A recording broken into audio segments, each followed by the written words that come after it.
advised SKNIS that we need to go into an agreement to rent a temporary power station to afford us the opportunity to take those generators offline to be able to service them. And I'm pleased to report from the reports I've gotten from SKNIS that that is going well, where they're able to have the temporary facility, they're able to service some of the generators, and that is ongoing, and we hope to bring back on some generators online and take others offline so that they could be serviced. Do you have an estimate? And it's a tricky question, of course, because each generator has their specific needs based on especially age and when they were produced. But is there a specific general time when an average a generator has to be offline in order for it to be serviced? Yes, they do have those. I don't know. Each generator will be different, but they're working hours. So I can't tell you how much the working hours are for a generator. But after a certain amount of hours of operation, the generator has to be taken out of service. And oftentimes when you're doing an overhaul, which what happens is that you disassemble many parts of the generator and you effectively almost rebuild them to get access to all of the seals and all of the everything, etc. So it's an extensive process. So it's not as if you take it off today, fix it, and it's back on tomorrow. It literally takes months for when you take a generator out of service to break it down, go through all of it, and rebuild it. Right. So after a certain amount of hours for each specific type of generator, it comes offline. Then it goes into servicing and maintenance, overhaul, buy all the different parts and so on, put it back together and put it on. That is why a power station always needs to have excess capacity. Right. Okay. So, Minister, you referred to, of course, the temporary plant that was commissioned back in 2024. It's essentially 6 months later, we have to ask about the impact of that. How has it been functioning? Well, I mean, people can obviously tell as well, knock wood, we haven't had any major extended periods of large outages, even while some generators are taken offline. So what this has allowed SKNIS to do is to take important generators offline and get them serviced. I will tell you, the day that the temporary plant went on, which was 6 megawatts of power, the next day, the 6 megawatt generator in the power station failed. The next day. But the population did not realize because you had the temporary station in place already, right? I don't know if the generator say, okay, we all bring somebody here now. I'm going to take my rest. But literally the next day, I was surprised when they told me that. So they were able to then immediately do that. And if those were not in place, then load shedding. You would have to have load shedding. And 6 megawatts is a lot. 6 megawatts is, our peak is under 30, maybe 28 or thereabout. So 6 megawatts is a significant amount of our overall amount. So if a size of that generator comes off and you don't replace it, it means that 20% of your customers have to then suffer. Right. So it has been able to stabilize such that frequent outages are now mainly due to maintenance, meaning taking off areas to do maintenance, as is always. They send out their maintenance issues. But it's still a struggle because even with the 6 megawatts out and a 6 megawatts is offline, it means nothing else can go out. So it is still a struggle, and that is why I guess, which we will talk about, the improvements that are coming are so very critical. Right. So then is there, based on what you're explaining, is there plans to have another temporary plant commissioned? Well, not a temporary plant, a permanent plant. So we are in the process of upgrading the facility to get a permanent plant of 18 megawatts worth of power. Okay. So tell us, can you delve a bit in terms of, given the importance of the 6 megawatt temporary plant, how much that is costing taxpayers? Right. So I think, if I recall correctly, it's about $10 million over a year, right, in the first instance. So that's, you do your calculations to work out how much that is a month. But in reality, it costs maybe $8 to $10 million to just run the plant every month, right, buying fuel and all of those things. So it is a smaller cost in terms of the overall operating cost of SKNIS. And that is the cost you have to pay to be able to affect the improvements that you need. So the case was really straightforward when brought. There was one way to deal with it. You could have increased tariffs on the price, or you can support SKNIS to be able to do their transition. So it was important for us to do that. And of course, as you mentioned, the economic cost has to be factored in because the next day, the 6 megawatt went down. Correct. And so that was the, and so if that was not in place, the temporary plant was not in place, then you'd have businesses and homes being affected by the load shedding that would have had to come. For extended periods of time, which of course has a severe multiplier effect. Right, and then the government. And by the way, it's important to note that this was a procured project. So it was procured worldwide. And so all companies were able to bid. And that process went through. SKNIS is responsible for that. That's not part of the government purview. SKNIS is responsible for that procurement process, and this was a company which is a very reputable company around the world. I think they're based in UK, if I'm not mistaken, and they are experts in providing temporary solutions like this. Right. Okay, Minister, so you spoke about the expansion of the plant, and of course, it was mentioned back in April 2024 about acquiring some new generators, 18 megawatt dual fuel generators. What's the nature of that project? How is that going? Right. So this is a very, very important project because it means then that we will upgrade our power station by 18 megawatts, which means then that we're going to have the space to have that excess we need for if the power station goes down, to have the excess when your renewable energy is not on board, and to have the space to be able to service those generators that need servicing and removing those old generators that no longer should be in operation. But if we remove 6 megawatts and replace it with 18 megawatts, you see that we have covered all that we need to do. That project is going smoothly. As folks would know, I had made representation on behalf of the government to the Saudi Fund for Development to push this project as one that they can partner with us. And they did approve that, and now we are well into the process of developing that plant. As you know, with any type of agency as serious as a Saudi Fund for Development, there are very strict procedural guidelines of how to go from beginning to end. So the first phase was to establish a RFP to identify the consultant who will manage the project. That consultant will, of course, be responsible for getting the designs and everything that is needed, all of that information, to then put out another RFP to get the actual generators and the civil works associated with it. Let me just, RFP would be request for proposal. A proposal, okay. Right? So the first part has been completed, meaning the RFP process went out, and this was again worldwide, in Saudi Arabia, and so on, etc., to identify the consultant. I am advised that the bids have been closed, or the bid period has been closed. Persons would have put in their bids. They're at the evaluation stage, and over the coming weeks, that consultant will then be engaged to then do the next portion of the RFP. This is the part to actually get the generator by later down in this year. So it is going smoothly. It is going on time. I want to commend SKNIS for taking this on, and I want to also thank the Saudi Fund for Development for partnering us, because there are favorable terms. During this process, we don't pay anything. We won't have to pay anything until it's actually up and running and actually be able to generate revenue. So these are very good terms for us to be operating under.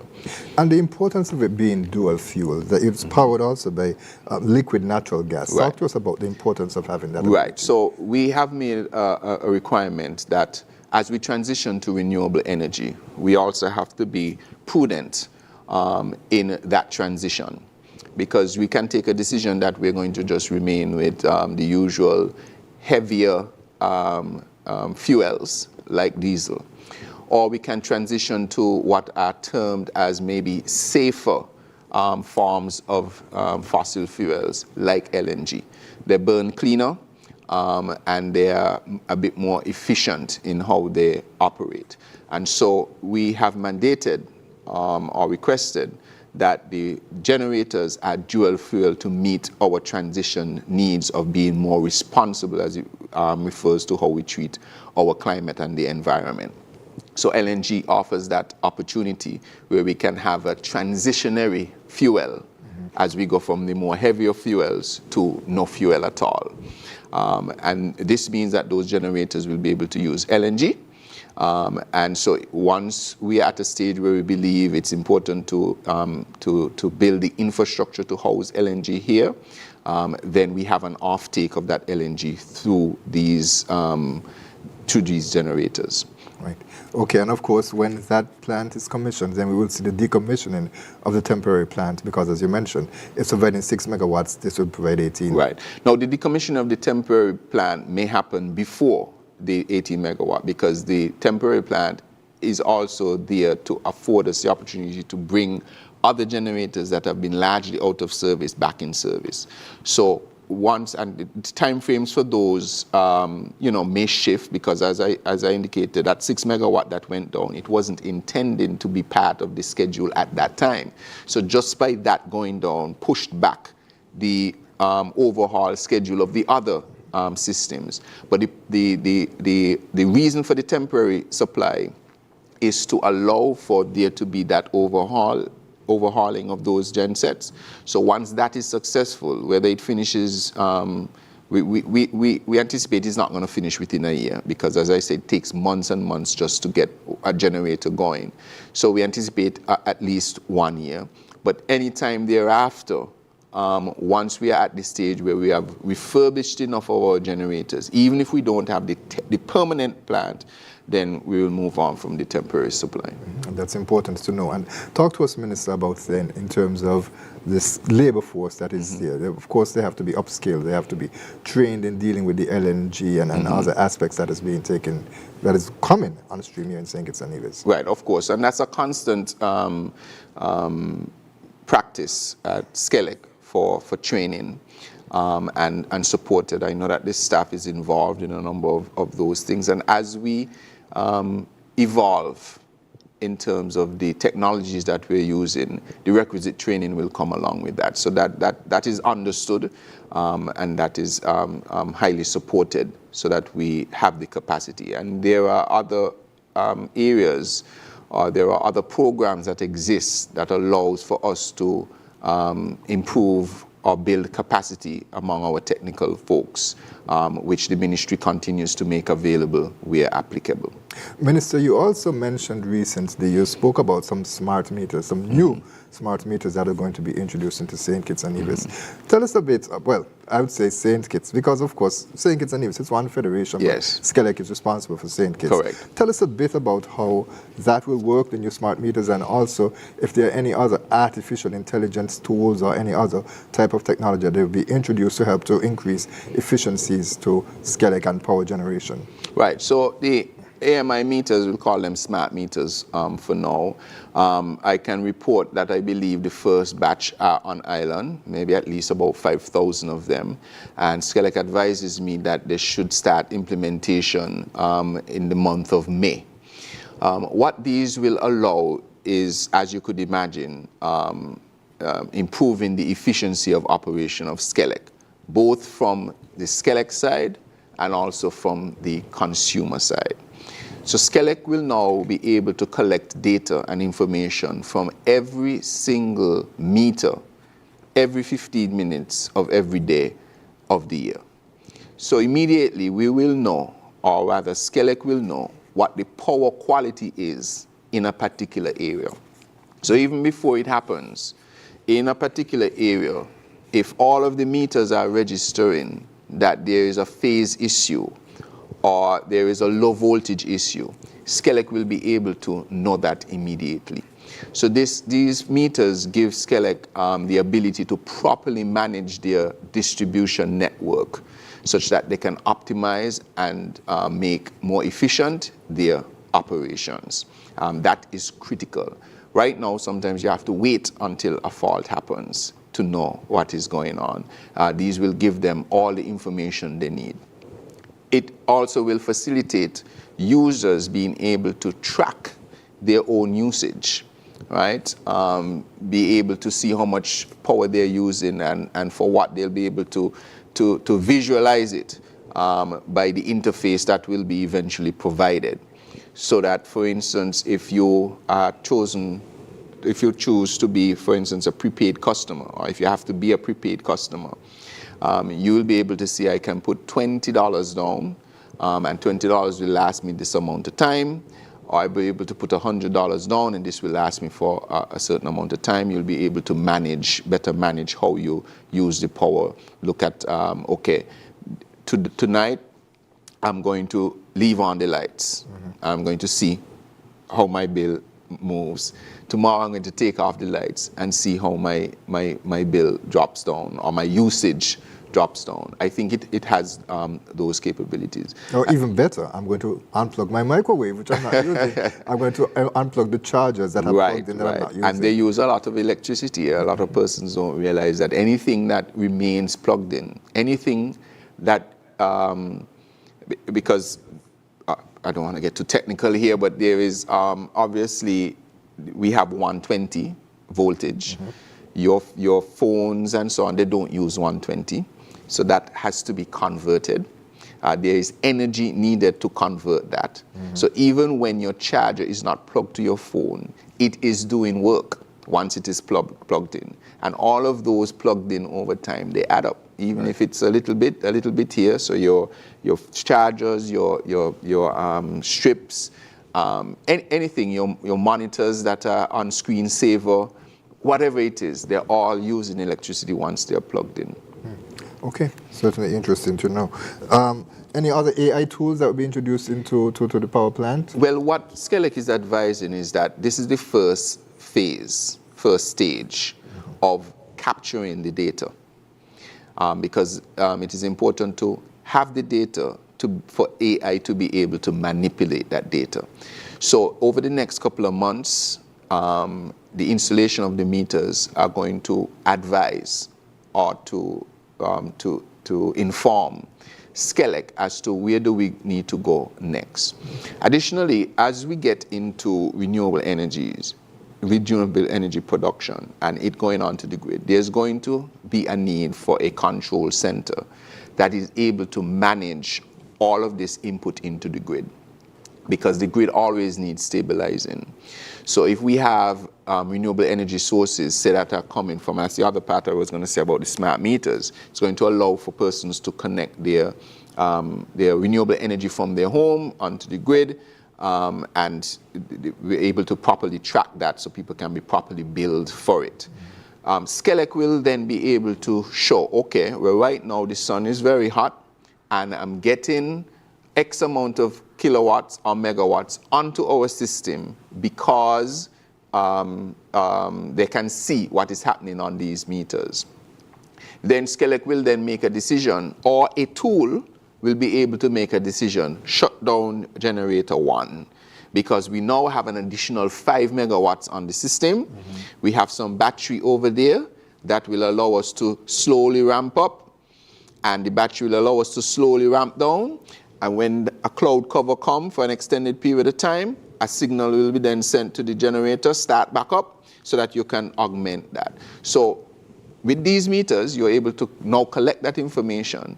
And then as we go into renewable energy and we set up a control center, tools will be there that can maximize the efficiency of power generation and distribution. Sounds very exciting. Yeah. All right. So we want to talk a bit now about the other aspects of renewable energy that will be introduced here in St. Kitts and Nevis. The solar one certainly is very exciting, but before we get into that, we're going to take our first break. Okay. All right. So stay with us, viewers and listeners. We'll be right back with more In Focus.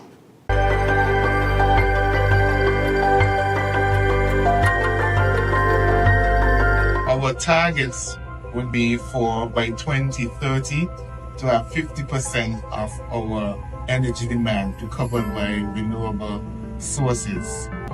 So right now the focus would be 50% by 2030 through solar PV utility scale. Then right behind that we would have the geothermal project coming to fruition, taking us over. So it's very possible that by between 2030 and 2035, St. Kitts and Nevis could be one of the first islands in the Caribbean to be run 100% off of renewable energy.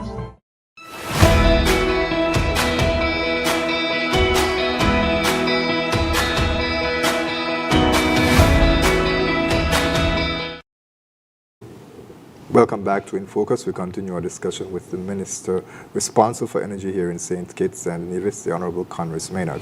Minister, as we mentioned, we're going to talk a bit now about renewable energy, and persons who are watching this program would have just heard from Clement Williams. It was the voice of Mr. Williams. And for those listening on radio, and of course he is the general manager at SKNIS, he spoke about the goal of having 50% of St. Kitts and Nevis power coming from renewables by 2030. Is that a realistic goal? Well, that's a conservative number. You know, we are aiming for 100%, and it's possible. It's possible because of our size. One, we're now advanced in the geothermal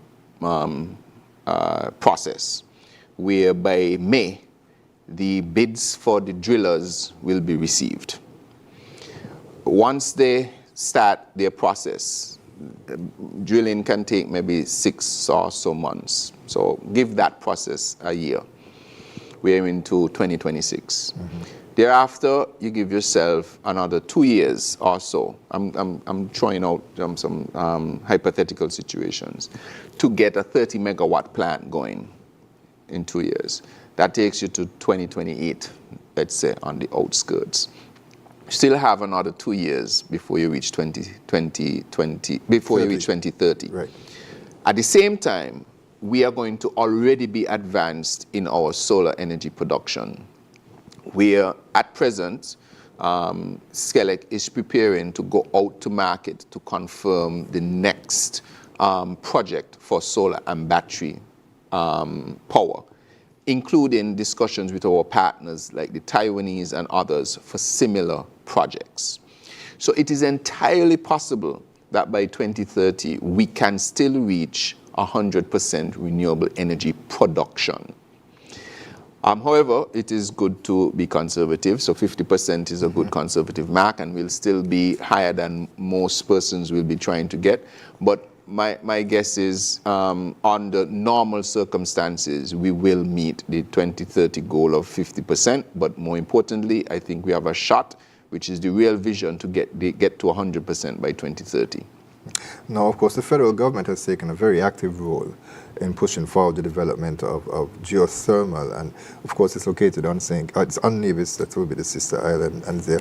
And we also would have seen a joint meeting with the federal cabinet and members of the Nevis Island administration. That was on Tuesday, I believe it was. On Monday. Right, I'm losing track of the days. I imagine geothermal was discussed as well too.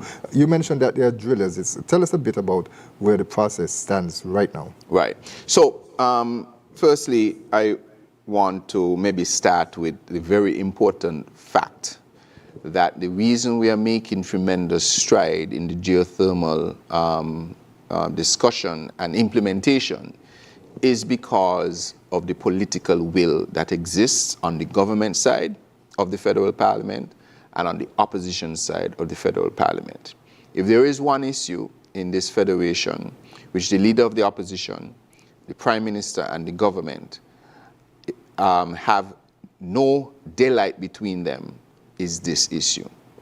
And upon taking the administration, the prime minister, with the support of the cabinet and with my support in the Ministry of Energy, we agreed to move forward in a unified effort to realize the tremendous and extraordinary potential of geothermal. So we signed off on a facility that allows the CDB to provide a contingently recoverable grant of about 16 million plus 1 million in technical resources, which means when you drill, if you find nothing, it's a grant. If you drill and you find and you produce power, it then becomes a concessionary loan. The challenge was that the 16 million was not enough. It was too small to mobilize these large drilling companies to come here to drill 2 or 3 holes in the earth, when they consider this to be a remote part of the world, right? And they have to come from extraordinary lengths and logistically to get here is a challenge. Ship the equipment as well, too. Absolutely. So we had to expand. So we had to seek further funding. This was an opportunity again when first, of course, I had met with the Saudi fund for the NIDMOS expansion. And then the Prime Minister, again, with the support of the cabinet and the ministry, had the opportunity to visit Saudi Arabia in 2023 and took at that time the PS of energy in Nevis to be a part of that, to have discussions about the potential of partnering with geothermal. Subsequent to that, of course, we would have had, as a ministry, and I as minister, would have had a dialogue with the Saudi fund at COP28 in Dubai, where we presented the proposal in detail. Arrangements were made for the Saudi fund to come here, hosted by our ministry, of course, to get first-hand experience as to what was happening with geothermal. They came, of course, to St. Kitts and also to Nevis. The Premier's office and the Ministry of Energy in Nevis and the Nevis Electricity Company were all involved. They would have been instrumental, that is NEVLEC, in preparing the technical requirements of the fund to be able to lobby and apply for assistance. And we are pleased to report, as the Prime Minister and I think the Premier would have reported, that the Saudi Fund for Development has approved further assistance for the drilling of the geothermal wells in St. Kitts. In Nevis, sorry. Right. Which means, though, that we have the capital needed to drill at least the first 5 wells. And we are discussing even now how we can carry that up even to 9, since we're going to have since we're going to have them on the ground, right. And it's a very difficult thing to get them here. We need to drill as many wells as we possibly can. So we are at the stage now where, as I mentioned, the bid is going to close in May for the drillers to be able to drill for the geothermal. That will mean that in a couple of months after that, once the bids come in and they're responsive, we will then have the ability to start drilling for geothermal. The part of the question was, I hope I'm not missing the main part of the question. No, well, I was asking for an update on how that will right, work, how where is, we are with the update. How, with the right, so we're going. So that is where we are in terms of now. They've had pre-bid meetings. So the bidders have asked their question of the technical team led by NEVLEC. NEVLEC has already responded to those. Our partner, CDB, etc., is involved in terms of fine-tuning those things. And now it's going to be up to the bidders, effectively, to respond by the deadline, which is sometime in May. So we're looking forward to that. But I need to end on this, that, I forgot one part of the political will. To show that we are serious, we went to Parliament to pass a resolution that the geothermal resource on Nevis is considered a federal asset which will get the federal support. It is not just the Nevis Island Administration thing. It's not just a NEVLEC. It's a whole of federation because it needs the federal support to move forward. These international agencies have not moved and will not move unless there is federal support.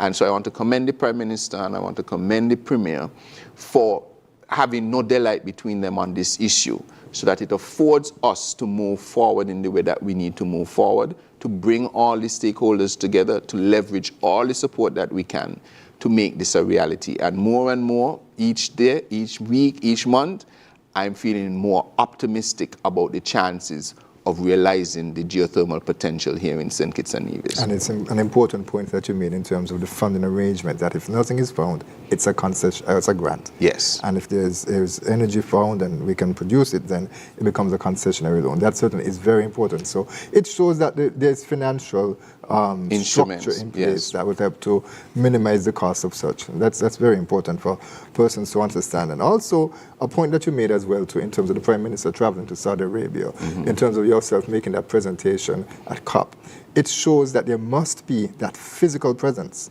where Absolutely. we have persons who are basically controlling the purse strings internationally, who can help to bankroll some of the projects here in St. Kitts and Nevis to help us to develop, of course, help us to build that energy security that we speak about. That's very important, to be there, to have those opportunities to engage with them. Absolutely, absolutely. And so the Prime Minister went during, there was a CARICOM summit, and he took the opportunity to meet, of course, and speak on behalf of our federation. When I met with COP, I met with the Saudi Fund Development, who was at COP. I also met with the Saudi Fund for Development in Saudi Arabia. They then returned the favor, of course, and traveled here to have the dialogue here to evaluate and to assess the project. These interactions are absolutely crucial. Right now, we are having a GCF regional dialogue in St. Kitts right now at the moment. And the executive director of GCF, the Green Climate Fund, is in St. Kitts and Nevis, has taken the time to come here, which is just a regional dialogue. This is not a big summit, but has taken the initiative to come to St. Kitts and Nevis. That is significant. It shows that our voice is being heard on the international stage. It shows that the representation that we have made through the Ministry of Sustainable Development, through Dr. Joy Clark, through my ministry, of course, the Ministry of Energy, and through the Prime Minister's office is being heard, such that the largest and the most significant representatives in the climate world want to be present here to see and hear for themselves what our story is. And I had the opportunity yesterday to travel to Nevis again with the executive director of the GCF to see firsthand the potential and the sites for the geothermal. Presence is important. The Prime Minister says all the time that you have to have a seat at the table, or else you're going to be on the menu. That's right. Right? And so it is important for that engagement. We have seen success after success by being present. The agreement that we have with Saudi Fund is for a $40 million investment in the power station. We are looking at $20 million towards the geothermal. And if you're going to tell me that what is needed for that is a meeting on the moon, well, I'm going to try to get to the moon, as long as it doesn't cost as much to get to the moon to get the thing that it doesn't. But the point is, we have to be there. That is one of the things I found when we first started, is that when we engage some of these, when we are part of some of these conferences, we learned that there were other Caribbean countries, I'm not going to call their names, that were very present. And because they were very present, we saw the results of what they were getting. And we were wondering, well, why is this country getting a $40 million grant from the GCF? Why is this country getting a $20 million grant from the Adaptation Fund? Why is this happening? It's because they were present. And we can't understate that. And I want to commend the administration, especially the Ministry of Sustainable Development, for that outreach effort to make sure that our voice is heard and that we have options to advance our country. Right, and I was going to ask you a bit about how the power will be integrated into the infrastructure, but I'm going to skip those for now. When things further advance, we can talk a bit, because we are running out of time here. But let's shift our attention then to solar power. Of course, you would have discussed it some during the initial talk when we were speaking about SKNIS, but talk to us about the 50 megawatt solar farms that, of course, was announced some time ago as well. So it was mentioned that the Republic of China, Taiwan is supposed to be a partner in that project. Right. So right now there is actually a delegation in Taiwan led by the Ministry of Foreign Affairs, and the energy transition manager from SKNIS is actually there. And one of the primary reasons for that is to finalize the framework arrangement of how we're going to partner, not only on a solar farm, and battery energy storage facility, but also for our grid upgrade. So that is in discussion, and the details of how that looks, will come to the front in due time. But that is being worked out. But in addition to that, because we're not just looking at singular sources anymore, SKNIS is pursuing a process to invite the best in the world to present a proposal to have a solar battery energy project that will replace, in effect, the one that was not successful, that we met and that the developers were unable to meet based on the guidelines or the deadlines that they had agreed to, and the terms that they had agreed to. And so that process is now ongoing, where, with respect, I think that this is the appropriate way to do it. Our investigations and our interactions on the regional and international scene has always shown that if you go through a process of a proper RFP, where you have a proper institution who is regulating that, and people can respond to an RFP in a competitive bidding nature, the resultant is the client gets the best product. So right now they are developing, they have engaged the requisite world-renowned consultant. They're in the process of signing off on that. They went, as usual, SKNIS goes through their procurement process. It goes out to the world. People respond. They go through that evaluation. And there is a world-renowned consultant that is being engaged to develop the very detailed terms of what an RFP would look like. And then you will have potential bidders who will bid on that. And then that consultant will assist in determining whose project is fit for purpose for what we want in St. Kitts for this particular project. So that is ongoing, and we hope that process is already panned out. It's scheduled out. It's going to take a few months to get to the point where you sign the next power purchase agreement. So it's within months. It's under a year. I'm hoping that by the end of the year, we can look to see where we are with having a finite start date of actual construction. But we're going to do it the right way. When you don't do things the right way, things happen. So we're using the experts in the world who have seen hundreds of projects, who have guided hundreds of projects around the world, to give us the proper advice on how and who to engage to ensure that we have the best project. And of course, ensuring that local investors and local and citizens of St. Kitts and Nevis have every opportunity to be a part of that process. Right, and that's important for engaging diaspora, of course, letting them know about the investment opportunities that are here in St. Kitts and Nevis, because last week we had the chairman, the executive chairman for CBI here, and he spoke about that, having penetration investment, not just a one-time investment, but investing in different areas across St. Kitts and Nevis for its development. And also, I should mention just a bit of backstory for the public.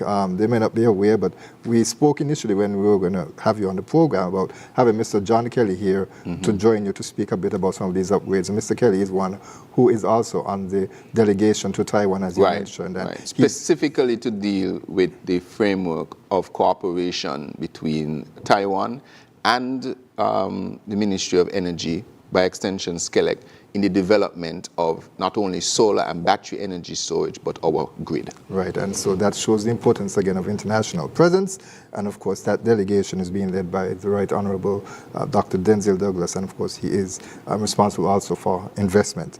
Okay, Minister, let's talk a bit now about some of the development of the economic opportunities that are going to come forward, because of course these are new areas for St. Kitts and Nevis, and so there'll be opportunities for locals to become skilled in terms of maintaining and repairing these areas. What's the government plan there? Right, you mean with respect to the energy transition? Yes. So let's start with the bigger ones first.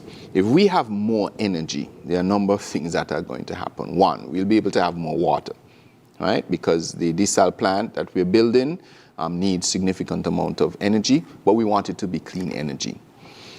If we have excess energy, we'll be able to either build more desal plants, drill more wells, and even and provide more water, for instance, not only for residential and commercial needs, but for farming. So then you will have more food available. If you have more energy, then what is one of the critical elements that industries look for? Energy. They want cheap, accessible, and stable energy.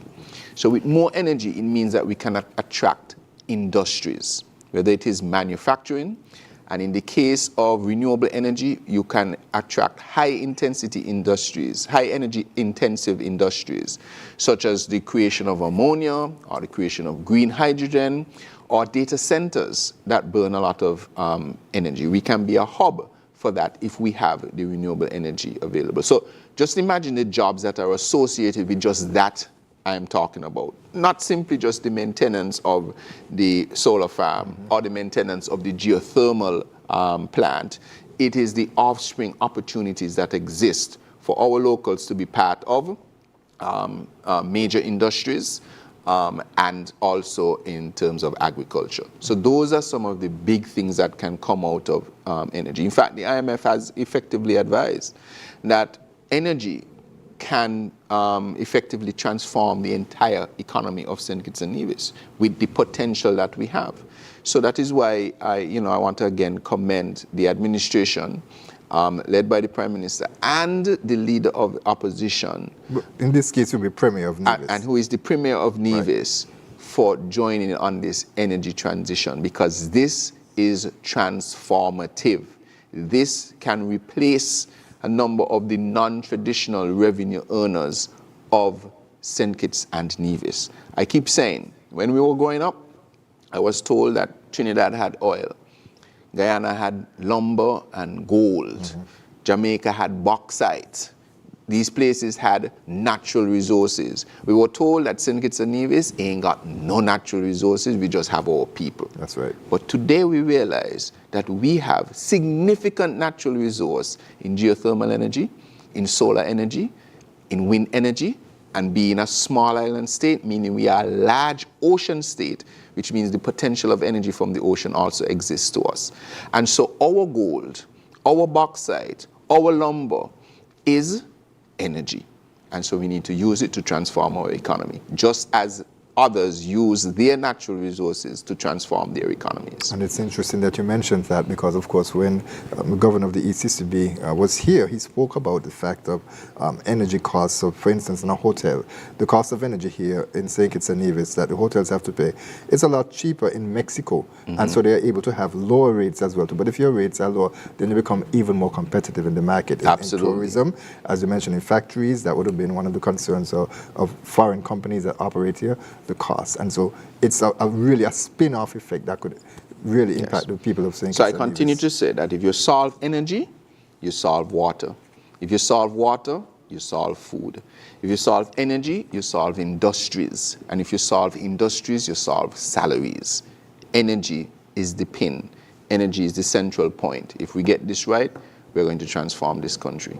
The government also, Minister, as you mentioned, developed a feed-in tariff where persons, or should I say households or companies that have renewable energy, whether it be from solar or other sources, are able to feed into the national grid. Tell us a bit about how that tariff is going to work. Right. So very shortly, I've been hoping for a few months that this will be completed. It's not as yet because we're waiting finalization, but very shortly, persons will be able to engage SKNIS in an arrangement or agreement that they will provide renewable energy to the grid. They will have a rate. So, for instance, if you have a solar system on your house, you will sell the solar that you produce, and SKNIS will have a rate for that. You will then buy it from SKNIS as well. So you sell all of what you produce and you buy the remainder from SKNIS. It's like a wholesale retail situation.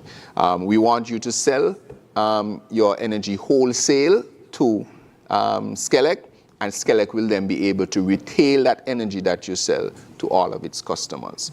So that's if you want to think about it like that.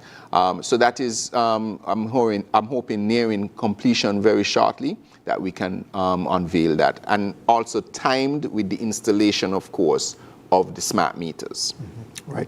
Of course. Now, Minister, we have just about 8 minutes left in our program, and I wanted to mention as well to ask you about the OECS Council of Ministers who met here in St. Kitts and Nevis in February. And just briefly, if you could give us some of the outcomes and how of that meeting and how it's going to help St. Kitts and Nevis, particularly as it relates to climate resilience and energy? Right. So because of the limitation of time, there are a number of mandates that were given from that OECS meeting. I am presently the chair of the Council of Ministers for Energy in the OECS at the moment, and I'm using this opportunity, of course, to push the agenda of sustainability for all and our sustainable island state agenda. But what I have called for as the chairman is for the OECS Commission to develop what I am calling a green print. You know, you get a blueprint for a drawing and so on, a green print, which is a directive or a plan of how do we transition our OECS islands to green and sustainable energy sectors. So I've called for the establishment of a green print so that St. Kitts will know that its role is to develop X amount of geothermal, and we hope for interconnection between Antigua, St. Martin, and this. Dominica will know that its role is to develop 30 megawatts, and its interconnection is to Guadeloupe or to Martinique. St. Lucia will know the same thing. Grenada, everybody will know what their role is in creating what would be a regional framework for us to get energy independence. People say, oh, just go ahead by yourself oftentimes. The challenge with that is because of our size. We don't have the scale. So sometimes when we procure, for instance, it is easier to reach out to the best in the world who have the best services if we were to procure together. Let us say we were developing a solar farm. My solar farm in St. Kitts might be 50 megawatts, but across the ECCB or across the OECS, it might be 200 or 300 megawatts if we were procuring together. That would be much more attractive to the best in the world. And so this green print will pull all of these things together, our climate goals, our sustainable development goals, etc., so that from an OECS level, we all know what role we have to play in the overall plan to move the OECS to sustainability. Minister, as I mentioned earlier, of course, St. Kitts and Nevis will be observing World Water Day on March 22nd, and of course there are a number of activities that the Water Department is having, and so I'm going to give you an opportunity, Minister, as of course you speak about solar energy. There are 2 desalination plants that are going to be built here in St. Kitts and Nevis, and they're well advanced, and perhaps I'll give you the opportunity to speak to them about it, but tell us a bit about the efforts of building those desalination plants and also to transform water here in St. Kitts and Nevis, and there's just about 5 minutes left. Right, so we entered into an arrangement with the UAE to develop two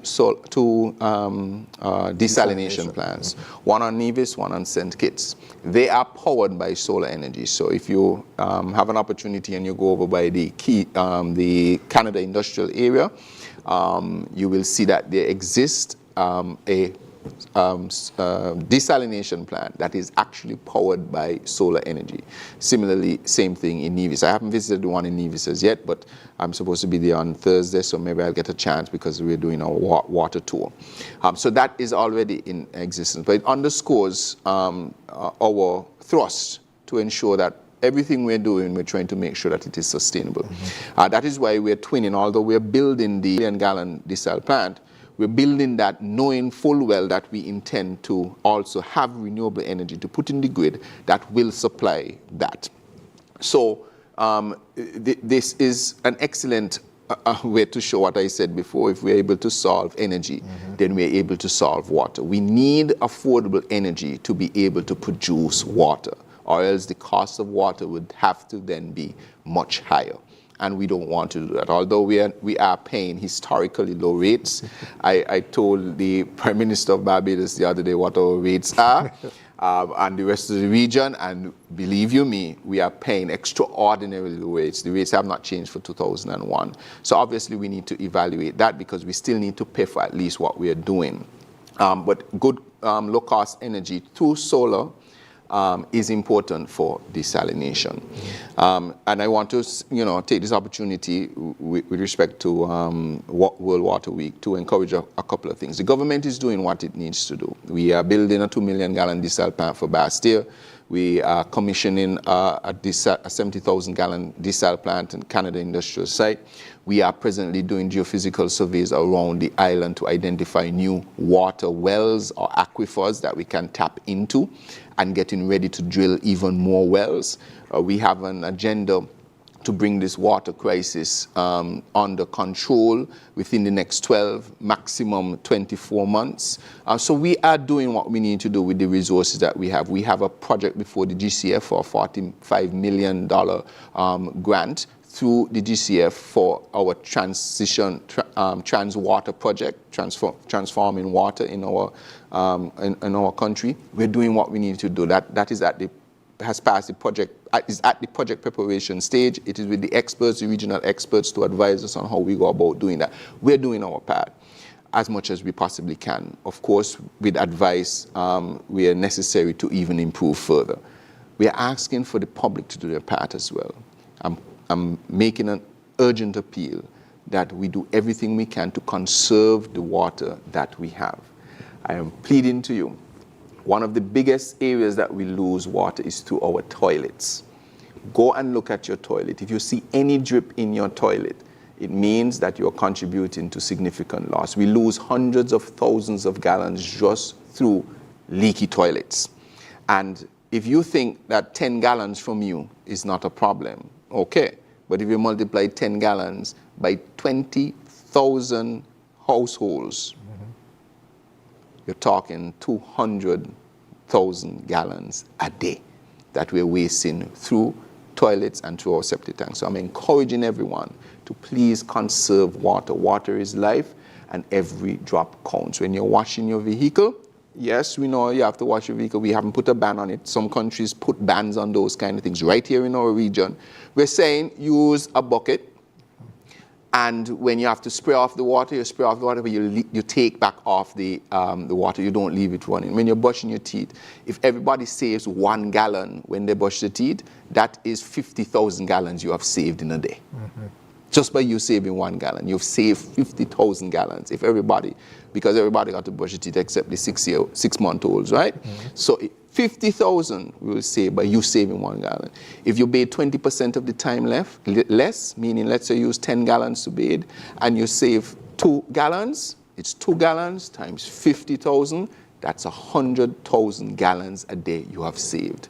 We're asking for the corporation. And also, of course, to pay your water bills so that the water department and the government can have the resources to develop the infrastructure. There are too many people who are not paying their bills, and there are many persons who are.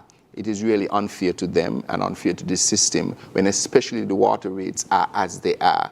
Right? They are not exorbitant, and if you have any challenges with paying your bill, go into the Water Services Department and explain your financial situation, and they will be willing to set up what is called a deferred financial arrangement, where you can say how you wish to pay your arrears. Right, and Minister, if I can join you as well to one of the things that I see is that persons, when they wash dishes, they have the water running. Get a container and fill the water, and you can do that and also save. And also, some persons, they, in terms of paying their bills, they figure it's a small amount and they let it go over, and then it gets out of hand, and that's where the problem comes in. Right, definitely. Please, don't let us have to use exorbitant tariffs to instruct or guide usage. Right. We want tariffs to reflect that those who conserve will pay a good price. Those who waste will have to pay a price for that. A good point to leave it on, Minister. Thank you so much for joining us for this edition of InFocus. Thank you very much. I would like to thank you, viewers and listeners, for joining us for this edition. We trust that you'll join us next week at the same place, at the same time, for another edition of InFocus. Remember, it's your government, your business. I'm Ian Richards. Join us every Wednesday for InFocus, a weekly talk show produced by the St. Kitts Nevis Information Service, where we provide exclusives with key persons within the government and discuss pertinent, relevant, and interesting matters that affect us all. Tune in every Wednesday, live on ZIZ Radio and streamed live on Facebook at SKNIS Media and ZIZ Online. InFocus, your government, your business.